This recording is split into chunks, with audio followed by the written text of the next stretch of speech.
देखो सीबीटी 2025 परिवार के मॉक टेस्ट और पीवाईक्यूज दो एक ऐसे बच्चे हैं जिनको कंपेयर कर पाना ये बहुत ही मुश्किल काम है कि आखिरकार सर इंपॉर्टेंस किसको ज्यादा देना चाहिए, किसको कम देना चाहिए।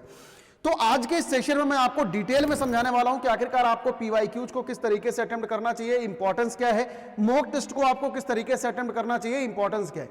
तो डिटेल में बहुत सारी ऐसी स्ट्रेटजी के बारे में डिस्कशन करने वाला हूं जिनको अगर आप लोग फॉलो करते हैं तो डेफिनेटली बेटा आपके स्कोर में 110% आपको ग्रोथ देखने को मिलने वाली है, क्योंकि ये पिछले सालों का बहुत बड़ा एक्सपीरियंस होने वाला है और कई सारी चीजें मैं आपको बहुत इन डेप्थ चीजें समझाने वाला हूं। तो एक एक चीजों को आप लोग बेटा पूरी तरीके से अच्छी तरीके से जरूर सुनना और हो सके तो नोट्स भी आप लोग बना लेना। तो यहां पर देखो, मैं सबसे पहले एक बार आपको पेपर का डिस्कशन कर देता हूं। अगर कोई बच्चा आप में से क्लास 12th का है तो 12th में पेपर का पैटर्न होता है 3 घंटे का। इसमें हर एक में अलग अलग टाइप के सवाल आता है। मैथ्स में 80 नंबर का सवाल पूछा जाता है और बाकी अलग अलग पेपर में अलग अलग टाइप के सवाल बनते हैं। सेम इसी तरीके से अगर मैं सीबीटी 2025 की बात करता हूं तो मोस्ट ऑफ द पेपर 1 घंटे के होते हैं। जो नॉर्मल डोमेन है उसमें 50 में 40 सवाल करने होते हैं, कैलकुलेटिव डोमेन में बेसिकली। और अगर मैं मैथ्स की बात करता हूं तो मैथ्स का पेपर का पैटर्न ये रहा जो आप लोग जानते हैं, ठीक है। ये अलग अलग पेपर के बारे में अलग अलग चीजें हो सकती हैं। तो यहां पर मैं आपको एक बात समझाना चाहता हूं, अगर आपको किसी भी एग्जाम में, किसी भी पेपर में अगर आपको सबसे बेस्ट रिजल्ट चाहिए तो आपको करना क्या क्या चाहिए। देखो, सबसे पहला काम बेटा आपको डिटेल कंसेप्ट पर फोकस करना है। कई सारे बच्चे आप में से भागने की कोशिश करते हैं कि सर हम ना बस 10 दिन के अंदर पूरा चैप्टर निपटा देते हैं, इट डजंट मैटर कि मतलब कैसे क्या हो रहा है। तो बेटा आप कोई भी पेपर दे रहे हो, आपको इन डेप्थ कंसेप्चुअल क्लैरिटी होना बहुत जरूरी है, चाहे वो कोई भी सब्जेक्ट हो। क्योंकि अगर कंसेप्चुअल क्लैरिटी नहीं होगी तो आपके सवाल मल्टीपल टाइम्स आपके गलत होंगे और गलत होंगे तो आपका कॉन्फिडेंस बर्बाद हो जाएगा। इसके बाद यहां पर देखो, मैंने एक वर्ड लिखा हुआ rigorous question practice. Rigorous question practice देखो, चाहे कोई भी सब्जेक्ट हो, 1-2 सवाल करके बेटा कुछ भी नहीं हो सकता। आप में से कई सारे बच्चे कहते हैं कि सर मेरी इंग्लिश बहुत बेकार है, बता दो कैसे इंप्रूव करना है, मेरा ये सब्जेक्ट बहुत बेकार है, मुझे समझ नहीं आता कैसे क्या करना चाहिए। बेटा अगर आप लोग इन डेप्थ ऑब्जर्व करोगे ना तो कहीं ना कहीं आपकी प्रैक्टिस की कमी होने वाली है। आप उसकी सॉलिड तरीके से सही डायरेक्शन में प्रैक्टिस नहीं कर रहे हो। हर एक सब्जेक्ट को पढ़ने का अपना अलग तरीका है। जैसे मैथ मैं पढ़ाता हूं तो मैथ पढ़ने का तरीका आपको बता सकता हूं। आपको मेथड्स ऑफ द क्वेश्चन आपके माइंड में पहले से सेट होने चाहिए, आपको सारे फॉर्मूलाज रटे होने चाहिए। सेम इसी तरीके से जैसे मान लो अगर आप फिजिक्स पढ़ रहे हो तो इन गहराई में जाके एकदम प्रॉपर प्रूफिंग के साथ में आपको कंसेप्चुअल नॉलेज होनी चाहिए। उसके बाद उन्हीं कंसेप्ट पर आपको क्वेश्चन प्रैक्टिस होनी चाहिए। केमिस्ट्री में अगर मैं बात करता हूं तो एप्लीकेशन की ज्यादा प्रैक्टिस होनी चाहिए। कौन सी रिएक्शन कैसी है, 10 टाइप के वैरायटी ऑफ क्वेश्चन करोगे, रिएक्शंस ऑटोमेटिक याद हो जाएंगी। मैकेनिज्म, रिएक्शन मैकेनिज्म आप अपने माइंड में फिट कर सकते हो, ठीक है। जैसे अगर मान लो आप हिस्ट्री, ज्योग्राफी, पॉलिटी, ह्यूमैनिटीज का कोई भी सब्जेक्ट पढ़ रहे हो तो आपको उसके बारे में इन डेप्थ रीजन के साथ में आपको मालूम होना चाहिए कि आखिरकार कहां पे ऐसा क्यों हुआ, इसके रिपरकशंस क्या थे, इसका रिजल्ट क्या था, इसका फायदा क्या था, घाटा क्या था। आपके माइंड में वैसे ही चीजें नहीं निकलेंगी। तो यहां पर रिग्रेस क्वेश्चन प्रैक्टिस होनी चाहिए। क्वेश्चन प्रैक्टिस कौन सी सर? सबसे पहले एनसीईआरटी और एग्जाम्पलर। कोई भी अगर आप सब्जेक्ट पढ़ रहे हो, एनसीईआरटी आप फॉलो करो सबसे पहले। एग्जाम्पलर अगर आपके कैरिकुलम में है, कई सारे सब्जेक्ट के एग्जाम्पलर नहीं होते तो नहीं है तो मत करो, अगर है तो करो। पीवाईक्यूज के सैंपल पेपर पिछले 5 सालों के, अगर ऑफिशियल सैंपल पेपर अगर आपके एग्जाम का, जैसे बोर्ड में ऑफिशियल सैंपल पेपर हर सालों का आता है, सीबीटी में बस आज तक एक बार आ रखा है, तो जो ऑफिशियल सैंपल पेपर है पिछले 5 सालों का तो जरूर करो। इसके अलावा पीवाईक्यूज पिछले 5 सालों के, पीवाईक्यूज यानी कि जितने दिन से पेपर हो रहा है कम से कम 5 सालों के पीवाईक्यूज आप जरूर करो। अगर आप सीबीटी दे रहे हो तो 2022 के बाद का पीवाईक्यूज करो। अगर आप बोर्ड दे रहे हो तो पिछले 5 सालों का पीवाईक्यूज, जब से पेपर का पैटर्न चेंज हुआ तब से जरूर करो। इसके अलावा sample paper official sample paper करना बेटा बहुत जरूरी है। As it is same ditto type के सवाल इससे पूछे जाते हैं, ये बहुत इंपॉर्टेंट है। इसके अलावा रिवीजन, आप में से कई सारे बच्चे बस पढ़ते हैं, यहां तक कि नोट्स भी नहीं बनाते। आप एक बात हमेशा ध्यान रखना बेटा, दुनिया में किसी भी इंसान की मेमोरी 4 दिन से ज्यादा नहीं चलती। आप अभी कोई भी चीज पढ़ रहे हो, आप शाम तक आप भूल जाओगे। तो इस वजह से आपको नोट्स बनाना बहुत जरूरी है। इनफैक्ट नोट्स नहीं, जो आपके कैलकुलेटिव सब्जेक्ट हैं, लाइक जैसे फिजिक्स हो गया, मैथमेटिक्स हो गई या केमिस्ट्री हो गया, इनका शॉर्ट नोट जरूर बनाओ। जैसे अगर आप लोग ह्यूमैनिटीज का कोई सब्जेक्ट पढ़ रहे हो, उनका कोई फ्लो जरूर बना लो कि जैसे अगर मान लो आप for example Indus Valley Civilisation आप पढ़ रहे हो तो आखिरकार उसमें हुआ क्या, किस तरीके की वो सभ्यता थी, उसमें कैसे क्या था, समझ रहे हो। छोटे छोटे अपनी भाषा में शॉर्ट नोट्स उसका जरूर क्रिएट कर लो, क्योंकि वो आप ये सोचो कि पेपर के टाइम, जब आपका पेपर 1 दिन पहले होने वाला होगा, उस टाइम पे आपका 1 पेज नोट्स काम आएगा। आपको पूरा पेज पलटने का भी बेटा मौका नहीं मिलेगा। इसके अलावा शॉर्ट नोट्स अपनी भाषा में, जैसे अगर मान लो कोई चैप्टर है आपका 80-100 पेजों का, उसका शॉर्ट नोट्स हार्डली 3 से 4 पेज में होना चाहिए। यानी कि आप ये मान के चलो कि 1/10 भी नहीं, 1/15 पर आपका शॉर्ट नोट्स होना चाहिए। मतलब अगर जैसे मान लो कोई नोट्स अगर आपका 50 पेजों का है तो उसका शॉर्ट नोट्स हार्डली 2 से 2.5 पेज में होना चाहिए। और ये आप कर सकते हो क्योंकि शॉर्ट नोट्स में आपको सारी कहानी नहीं लिखनी, सिर्फ और सिर्फ इंपॉर्टेंट पॉइंट अपनी भाषा में लिखना है। ये आपको किसी को दूसरे को नहीं समझाना, अपने आप को समझाना है। बेटा शॉर्ट नोट्स आपको हेल्प करेगा जब आप मॉक टेस्ट दोगे। मान लो आपने कोई मॉक टेस्ट दिया और आपने उसमें गलती कर दी, और गलती अगर आप करोगे तो आप ऑब्वियस सी बात है कि आप इतना मोटी कॉपी तो लेके नहीं बैठोगे, 10 कॉपियां तो पलटने नहीं बैठोगे। तो इस वजह से आपका शॉर्ट नोट्स बहुत जरूरी है। 1 पेज नोट्स, आप सोचो कि कल आपका पेपर है और एक ही दिन में 3 पेपर अलाइंड है, तो आपको लगता है कि 3 पेपर के सारे नोट्स आप 10 कॉपी लेके बैठोगे तो आप रिवाइज कर पाओगे? नहीं कर पाओगे। तो इस वजह से 1 पेज नोट्स बेटा बहुत ज्यादा जरूरी है। तो ये आप कोई भी पेपर अगर आप दे रहे हो तो आपको इतने सारे स्टेप्स को फॉलो करना है। अब यहां पर मैं 1 बाई 1 एक एक बातें समझाता हूं कि सर आखिरकार पीवाईक्यूज क्यों जरूरी है और किस तरीके से अटेम्प्ट करना चाहिए, मॉक टेस्ट क्यों जरूरी है और किस तरीके से अटेम्प्ट करना चाहिए। देखो पीवाईक्यूज क्यों जरूरी है, क्योंकि पीवाईक्यूज आपको आइडिया देते हैं डिमांड ऑफ द पेपर की। देखो किसी भी सब्जेक्ट को पढ़ने की कोई था नहीं है बेटा, आप पढ़ने को तो पीएचडी लेवल पे भी पढ़ सकते हो, लेकिन क्या वो आपके लिए रेलेवेंट है, क्या चीज रेलेवेंट है क्या चीज रेलेवेंट नहीं है, वो आपको बताता है पीवाईक्यूज। तो पीवाईक्यूज करना सबसे इंपॉर्टेंट है। पीवाईक्यूज चाहे बोर्ड का है चाहे सीवीटी का है, 90% क्वेश्चंस बेटा रिपीटेटिव होता है। मतलब अगर मैं आपको बताऊं तो जेई लेवल तक के पेपर पीवाईक्यूज से रिपीटेटिव होते हैं। जेई मेंस तक के पेपर आउट ऑफ 30 क्वेश्चन में 20 सवाल बेटा पुराने जेई के ही सवाल होते हैं, चाहे जेई एडवांस का हो चाहे जेई मेन का। बोर्ड का पेपर पिछले 5-6 सालों के सारे पीवाईक्यूज अगर आप कर डालोगे 95% क्वेश्चन आप आराम से अटेम्प्ट कर ले जाओगे। तो पीवाईक्यूज करना इस वजह से ज्यादा जरूरी है। इसके अलावा PYQs gives you proper traction of the preparation. देखो आप ना किसी रास्ते पे चल रहे हो, रास्ते से भटकने में बेटा टाइम नहीं लगता। अब अगर मान लो आप तैयारी कर रहे हो सीवीटी की और सवाल कर रहे हो जेई एडवांस लेवल का, वो बिल्कुल वर्थ इट नहीं होगा, क्योंकि CVT is a paper of the speed और JEE advance paper of the depthness. तो दोनों में जमीन आसमान का अंतर है, दोनों के डिमांड ऑफ द पेपर में जमीन आसमान का अंतर है। जैसे मान लो अगर आप सीवीटी की तैयारी कर रहे हो और अगर आपको बोर्ड का पेपर देना है तो आपको सब्जेक्टिव सवालों की प्रैक्टिस करनी पड़ेगी, क्योंकि विदाउट सब्जेक्टिव क्वेश्चन के प्रैक्टिस के आप सिर्फ ऑब्जेक्टिव सवालों को करके आप एग्जाम क्वालिफाई नहीं कर पाओगे, क्योंकि answer writing is a skill. Same इसी तरीके से अगर मान लो आप बोर्ड की तैयारी कर रहे हो, अगर आप बोर्ड की पढ़ाई कर रहे हो तो आप सीवीटी को नहीं अच्छे से कर पाओगे, क्योंकि सीवीटी में ऑब्जेक्टिव सवाल पूछा जाता है। तो पीवाईक्यूज आपको डिमांड ऑफ द क्वेश्चन समझाने में हेल्प करते हैं, आखिरकार हमें किस तरीके से तैयारी को करना है। अगर आपको कोई भी पेपर देना है बेटा PYQs official sample paper NCERT कर लेना, 95% एकदम कंफर्म है, तो इस बात को जरूर ध्यान रखना। अब यहां पर मैं बात करता हूं सर मॉक टेस्ट के बारे में कि आखिरकार मॉक टेस्ट आपको क्यों देना चाहिए और किस तरीके से अटेम्प्ट करना चाहिए। पहली बात, सिर्फ प्रैक्टिस से कुछ नहीं होगा। देखो कोई भी एग्जाम है ना बेटा, आप एक तो स्टेप हो गया कि आप कंसेप्चुअल क्लैरिटी करो, मतलब मैंने तुम्हारे को दौड़ने का मेथड सिखा दिया। दूसरा, मैंने आपको दौड़ाना चालू कर दिया। तीसरा यह है कि आपको 1 घंटे के अंदर उसी रनिंग को करनी है। तो जब तक अगर आप एक प्रॉपर ट्रैक्शन में नहीं भागोगे ना, तब तक आप नहीं भाग पाओगे। अब भागने को मैं भी 5 किलोमीटर दौड़ सकता हूं, लेकिन क्या मैं 1 मिनट के अंदर 5 किलोमीटर दौड़ पाऊंगा? ऑब्वियसली नॉट, क्योंकि मेरी प्रैक्टिस नहीं है, क्योंकि मेरी उस डायरेक्शन में प्रैक्टिस नहीं है। समझ रहे हो? जैसे मान लो कोई बच्चा ऐसा है जो दिन में सिर्फ 1 घंटे पढ़ पाता है, तो अगर जिस दिन उसको 3 घंटे बैठ के पेपर देना हुआ तो आपको लगता है कि वो बैठ पाएगा? ऑब्वियस सी बात है, नहीं बैठ पाएगा। तो इस वजह से सिर्फ प्रैक्टिस से कुछ नहीं होगा, आपको मॉक टेस्ट देना ही देना पड़ेगा। आप चाहे कोई भी पेपर दे रहे हो, बोर्ड का अगर दे रहे हो तो बोर्ड का मॉक टेस्ट, सीवीटी दे रहे हो तो सीवीटी का मॉक टेस्ट।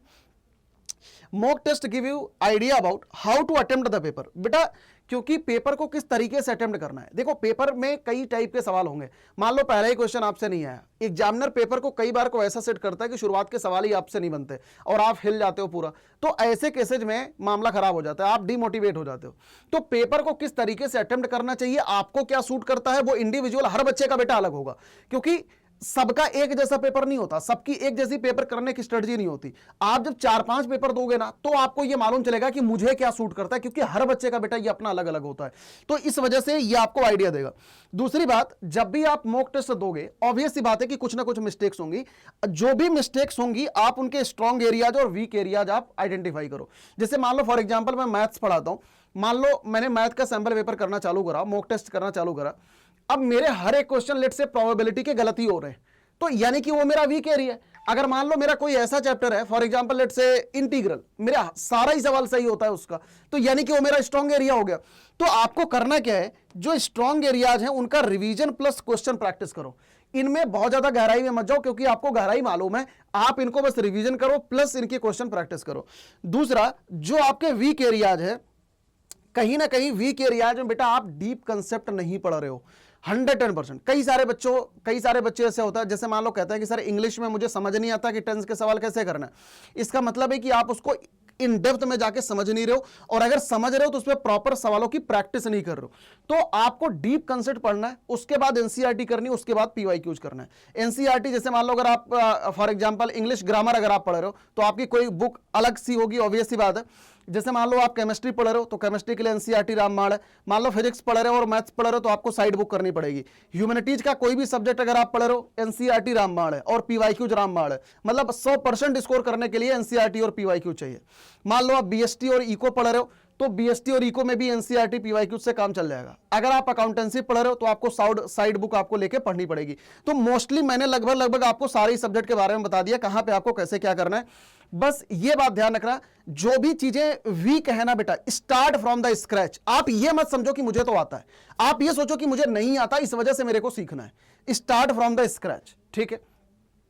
नेक्स्ट आगे बात करते हैं how to complete paper in the assign time. क्योंकि कई सारे बच्चे ऐसे होते हैं, आप लोग अग्री करोगे कुछ दिन में, कि आप वो घंटे के अंदर आप पेपर नहीं कर पाते हो, आपके सवाल छूट जाता है। यानी कि आपको पेपर अटेम्प्ट करने में समस्या है, आपको मालूम नहीं है कि किन सवालों को छोड़ना है, किन सवालों को करना है।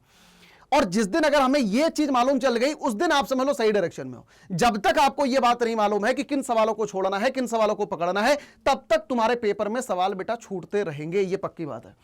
Mock test should be exactly same pattern like your own exam.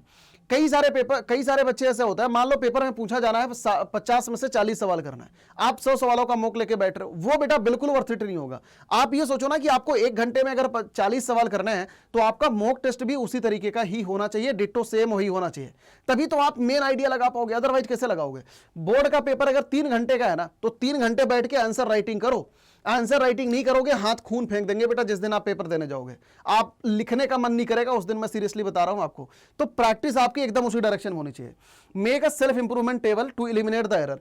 आपको हर एक टेस्ट में क्या करना है, ये टेबल बनाना है। अपनी कॉपी में इस टेबल को बना लेना, अभी मैं आपको दिखाने वाला हूं। पहले तो मैं कुछ एक मिस्टेक्स के बारे में चर्चा करता हूं। देखो, मिस्टेक्स को ना मैं 2 कैटेगरी में डिवाइड करता हूं। अगर जब आप लोग मॉक देते हो, इनमें जो 80% जो आपकी मिस्टेक्स होती है ना बेटा, वो एटीट्यूडल मिस्टेक होती है। एटीट्यूडल यानी कि एग्जाम में बैठने की प्रैक्टिस नहीं है। मतलब अगर 3 घंटे का पेपर है, 3 घंटे बैठा ही नहीं जा रहा, अकड़न आ रही है।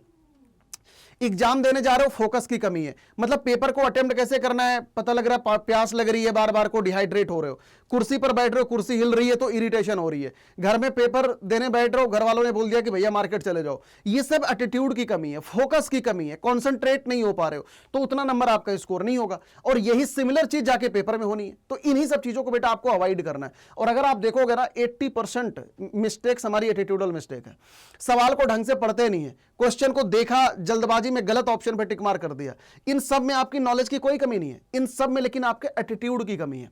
तो ये लिस्ट बनाओ कि आखिरकार आपका एटीट्यूड ऐसा क्या है जिसके कारण आप स्कोर नहीं कर पा रहे हो। इस चीज को लिस्ट बनाओ। आप देखोगे 8-10 मतलब ऐसे रीजन आपको निकल के आएंगे। ये हर बच्चे का अलग अलग हो सकता है। पता लग रहा देख रहे हो तो फोन के कारण कुछ रिकमेंडेशन आ गया, मोबाइल में कुछ और खोल दिया। पेपर देने बैठ रहे हैं, इंस्टाग्राम की याद आ गई। पेपर देने बैठ रहे हैं, गर्लफ्रेंड की याद आ गई। तो ये आप देखो कि आखिरकार इसमें ऐसी कौन कौन सी मिस्टेक्स है जो एटीट्यूड के कारण तुम्हारी दिक्कत हो रही है। दूसरी मिस्टेक, नॉलेज इशू। नॉलेज की अगर कमी है, इसको सुधारना आसान काम है, इसको सुधारना मुश्किल काम है। नॉलेज की अगर कमी है तो यानी कि कंसेप्चुअल क्लैरिटी कमी है। कंसेप्चुअल क्लैरिटी कमी है तो अपना एक बार दोबारा सेशन देखो या वन शॉट देख लो किसी का, अपने नोट्स को अपडेट करो। जो वीक पोर्शन है वहां पर 4 सवालों की प्रैक्टिस और करो। मान लो इंटीग्रेशन में आपको for example by part method नहीं मालूम तो बाई पार्ट मेथड पे 4-5 सवाल और कर लो, उस पर बेस्ड पीवाईक्यूज कर लो। बात समझ आ रही है? जैसे मान लो कोई ऐसा चैप्टर है जहां पे आपसे बार बार सवालों की गलती हो रही है, लेट्स से केमिस्ट्री में केमिकल काइनेटिक्स या सॉलिड स्टेट है, बार बार गलती हो रही है, उस पर 10 सवाल और बढ़ाओ। देखो, अगर हमारा ये हाथ अगर कमजोर है ना बेटा, हम इसको कटवा के फेंक तो नहीं सकते, हमारे को इसको स्ट्रांग बनाना पड़ेगा। मैं इसकी एक्सरसाइज करूंगा, ना कि इसको काट के फेंक दूंगा। वही सेम कहानी है हमारे मॉक टेस्ट में, हमारे चैप्टर्स में। अगर आपका कोई चैप्टर कमजोर है, आप उस पर प्रैक्टिस बढ़ाओ, रादर देन ये कि हम उसको छोड़ देते हैं। इसके अलावा मेथड ऑफ क्वेश्चन प्रीफिक्स होना चाहिए। कोई भी कैलकुलेटिव अगर आप पेपर देने जा रहे हो उसमें मेथड ऑफ द क्वेश्चन पहले से माइंड में सेट करके जाओ कि अगर इस टाइप का सवाल आएगा तो मुझे करना क्या है। पेपर के टाइम पे आप सोच नहीं पाओगे। तो मैं अब यहां पर एक बार को यहां पर टेबल आपको बताता हूं, यहां पर लिखना मॉक्स, यहां पर लिखना मिस्टेक, कॉपी का एक पेज फाड़ लेना। ये आपको किसी दूसरे को शो नहीं करना, खुद को दिखाना है, खुद को आईना खुद की निगाह में दिखाना। बेटा मान लो पहला मौका आप दे रहे हो, तो जनरली पहले मौक में ना सबसे ज्यादा गलतियां होती हैं। तो आप इनको दो पार्टों में डिवाइड करना कि कहां कहां पर एटीट्यूड की गलती है, कहां कहां पर हमारा कंसेप्चुअल गलती है। तो जो एटीट्यूड की गलती है ना, उनको सुधारना बहुत आसान काम है। मतलब ये कसम खा के बैठो कि मॉक टेस्ट जब मैं सेकंड दूंगा तो वहां पे कहीं भी मैं एटीट्यूड में गलती नहीं करूंगा। या कई सारी एटीट्यूडल मिस्टेक्स ऐसी हैं जिनको आप एक दो बार में नहीं सुधार पाओगे। हो सकता है कि 8-10 मॉक जाते जाते सुधरे। जैसे जल्दबाजी में सवाल को गलत पढ़ना, जल्दबाजी में आंसर निकालना और गलत ऑप्शन पे टिक मार कर देना, समझ रहे हो। तो ये सब ऐसी गलतियां हैं जिनको सुधारने में टाइम लगेगा, ओवर द टाइम आपकी सही होगी। तो लेकिन आपको करना है कि मिस्टेक्स को लिख के अगले वाले टेस्ट में ये कसम खानी है पेपर देने के पहले कि नहीं भैया अब मैं अगली गलती नहीं करूंगा। एक बात और ध्यान रखना, जब आप एक मॉक देते हो तो एक मॉक के बाद आपको रिवीजन करना है। रिवीजन बेटा बहुत जरूरी है, क्योंकि अगर आप विदाउट रिवीजन अगर आप मॉक्स दोगे 100% आपकी गलती ज्यादा होगी। इसके अलावा जो आप मॉक देते हो यहां पर आपका सेल्फ असेसमेंट करना बहुत जरूरी है कि आखिरकार क्वेश्चन गलत कहां पर हुए है ना, क्वेश्चन मिस्टेक कहां पर हुई, उनको हाथों हाथ आप रिवाइज कर लो। जो क्वेश्चन आपने छोड़े हुए हैं, जो क्वेश्चन आपने लीव करे हुए हैं, इन क्वेश्चन को तुरंत हाथों हाथ सॉल्व करो। ठीक है, ये सब आपको करना है। जैसे मान लो क्वेश्चन 40 सवाल है, उसमें से हमने 35 अटेम्प्ट करे, 5 नहीं करे, तो पहला काम आप ये सब कर करा के 5 सवालों को अटेम्प्ट कर लो। दूसरी चीज, गलती जिन जिन सवालों में हुई है उनका सोल्यूशन देखो, तुरंत हाथों हाथ उनको रेक्टिफाई करो। बात समझ आ रही है। तो अगर बेटा इन सब चीजों को आप करोगे डेफिनेटली आपका मार्क्स इंप्रूव हो जाएगा। तो बॉटम लाइन कहने का मतलब ये है, देखो चाहे पीवाईक्यूज है चाहे मॉक टेस्ट है, दोनों एग्जाम के अभिन्न अंग हैं। आप इनमें से किसी एक को इग्नोर नहीं कर सकते। अब आपको करना क्या है, आप बेटा यहां पर देखो मेरी कम्युनिटी ग्रुप है Adda24/7 ऐप पे। ठीक है, ये कम्युनिटी ग्रुप को आप लोग ज्वाइन कर लेना। इसमें 18,000 बच्चे ज्वाइन है। इससे मैं रोज डेली गाइडेंस की चीजें मैं डालता रहूंगा। आप लोग मेरे से कनेक्ट हो सकते हो। कोई भी समस्या है यहाँ पे कमेंट सेक्शन में आप मेरे से पूछ सकते हो, मैं हाथों हाथ आपका रिप्लाई करता रहूंगा। जितने भी मेरे बच्चे देख रहे हैं, अगर आपको कोई भी समस्या है आप मुझे बेटा यहाँ पर ईमेल कर सकते हैं। इसके अलावा जो भी बच्चे चाहे बोर्ड की तैयारी कर रहे हैं चाहे सीवीटी की तैयारी कर रहे हैं, आप लोगों के लिए बेटा Adda24/7 का सबसे लेटेस्ट बैच महापैक में आप लोग एनरोल करके एकदम अच्छे से पढ़ाई आप लोग कर सकते हो। उसके लिए आपको करना है कि Adda24/7 पर जाना है। यहां पर जो महापैक है हमारा, इस महापैक में बेटा सारे टेस्ट आपको एग्जैक्ट उसी तरीके से मिलेंगे जैसा कि आपका मेन पेपर में पूछा जाता है। यहां पर चाहे आप साइंस के हो, कॉमर्स के हो, ह्यूमैनिटीज के हो, दो वर्जन है सबके, with printed book without printed book. यहां पर अगर क्या कहते हैं, मान लो अगर आप ये विद बुक के साथ में जाते हो तो यहां पर बाय नाउ पे आपको जाना है। यहां पर ये कोर्स में जो प्राइसिंग आपको दिख रही है इसको पे नहीं करना, आपको यहां पर इसका Y457 यहां पर डिस्काउंट कोड लगाना है। जैसे आप Y457 लगाओगे आप ये देख सकते हो बेटा मंथ एंड सेल में आपको सबसे ज्यादा डिस्काउंट पर ये आपको कोर्स मिल जाएगा। तो एक बार मैं आपको इसमें डिटेल में समझा देता हूं कि आखिरकार आपको इसमें मिलने क्या क्या वाला है, सो दैट आपको अच्छी तरीके से बेटा इसमें क्लैरिटी रहे। ठीक है, तो एक बार आप डिटेल में सुन लो, उसके बाद आप जाना। तो यहां से देखो ये जो प्राइसिंग है बेटा ये किसी भी एक सब्जेक्ट के नहीं है, इसमें आपके सारे सब्जेक्ट हैं। अगर आप साइंस में जाते हो तो आपके 9 सब्जेक्ट है इसमें।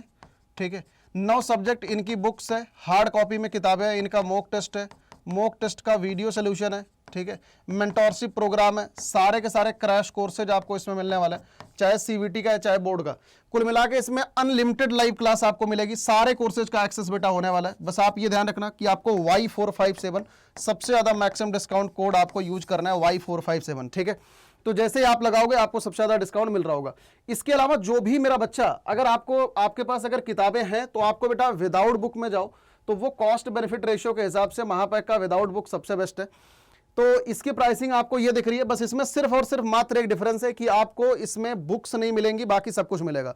अनलिमिटेड लाइव क्लास मिलेगा, अनलिमिटेड आपके मॉक टेस्ट है इसमें, बाकी 9 सब्जेक्ट की क्लासेस हैं, 9 सब्जेक्ट का मॉक टेस्ट है, इसमें सब कुछ है बेटा।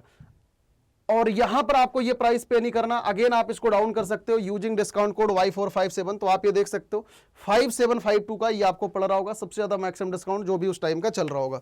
ठीक है, इसके अलावा अगर आप में से कोई भी बच्चा YouTube से तैयारी करता है और अगर आपको ये चाहिए कि थोड़ा सा स्ट्रक्चर्ड वे में अगर मैं पढ़ लूं, तो बेटा आप लोग मंजिल प्रो में जा सकते हो। मंजिल प्रो में जाने के लिए आपको यहां से साइंस पे जाना है। और नीचे जाओगे तो यहां पर देखो CVT 2025 मंजिल प्रो दिख रहा होगा आपको। इसमें आपको सारी क्लासेस रिकॉर्डेड मिलेगी, लेटेस्ट रिकॉर्डिंग है सारे फैकल्टीज की, एकदम A to Z without any time pass session है। अगर आप लोगों को कोई भी फाइनेंशियल इशू है या यूट्यूब पर डिस्ट्रैक्शन है, चाहते हो कोई पेड बैच में पढ़ना, तो this is the best for you. बस इसमें क्लासेस लाइव नहीं है, रिकॉर्डेड क्लासेस हैं बेटा। बाकी इसमें PYP किट भी है, तो ये प्राइस आपको यहां पर आपको पे नहीं करना। अगेन बेटा आप इसको डाउन कर सकते हैं यूजिंग डिस्काउंट कोड Y457। जैसे आप ये लगाओगे, आप देख सकते हो 1643 रुपए का पड़ रहा होगा। इसमें आपकी 6 सब्जेक्ट की सारी क्लासेस मिलेगी आपको। पूरा डिटेल्ड क्लास है, डिटेल क्वेश्चन प्रैक्टिस है 6 सब्जेक्ट की। इसके अलावा 6 सब्जेक्ट की PYP बुक्स भी है बेटा। आप यहां पर जाओगे ना तो आपको दिख रहा होगा, ये देखो 3 किताबें भी है इसमें, ठीक है, PYP की। एक इसमें साइंस का है, एक लैंग्वेज और GT का है, तो इसमें आपको 3 किताबें भी मिलेगी। और यहां पर आप देख सकते हो इसमें आपको मॉक टेस्ट भी आपको मिल रहे होंगे, ठीक है। तो वीडियो अपलोडिंग प्लान आप लोग एक बार देख लेना कि कब कौन कौन सी वीडियो अपलोड होगी, तो प्लानिंग के अकॉर्डिंग ये आपका जा रहा है, ठीक है। So thank you so much for watching this session. सभी मेरे बच्चों को कमेंट सेक्शन में जरूर बता के जाना कि पढ़ाई में समस्या कहां पर आ रही है और ये वीडियो आपको कैसे लगी। गॉड ब्लेस यू ऑल बेटा, टेक केयर।